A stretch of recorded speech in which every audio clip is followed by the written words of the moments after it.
XLRI के 67वें दीक्षांत समारोह का आयोजन किया गया, जिसमें बतौर मुख्य अतिथि एमएफसीजी कंपनी मैरिको के चेयरमैन हर्ष मारीवाला व विशिष्ट अतिथि के रूप में Tata steel India and south east Asia के एमडी सह एक्सएलआरआई के board of governors TV Narendran उपस्थित थे। इस अवसर पर एक्सएलआरआई से पास आउट होने वाले 484 विद्यार्थियों को सर्टिफिकेट दिया गया। कार्यक्रम के दौरान हर्ष मारीवाला को प्रतिष्ठित Sir Jehangir Gandhi medal for industrial and social peace से सम्मानित किया गया। इस अवसर पर मैरिको के चेयरमैन हर्ष मारीवाला ने सभी विद्यार्थियों को संबोधित करते हुए मैरिको के 80 करोड़ से लेकर 10,000 करोड़ तक के टर्नओवर की कंपनी बनने तक के सफर के बारे में विस्तार पूर्वक बताया।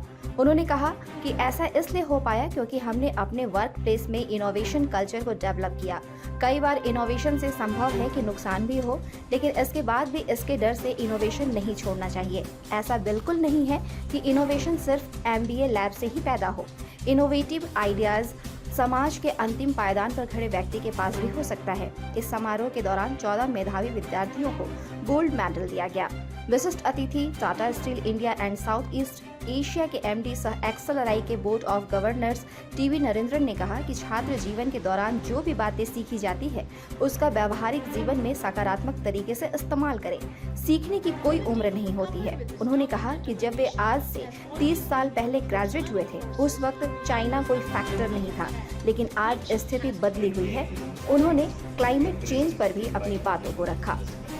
By all businesses, I would say HR can play a very vital role in actually making the business much stronger. But I'll talk about that later.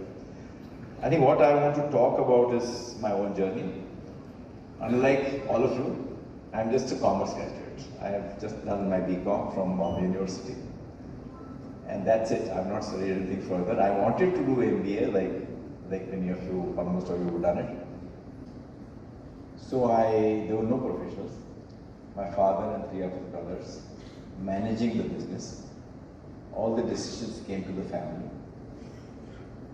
And I was just left loose by my father, please explore whatever you want to do. So at that time we had 3 different businesses.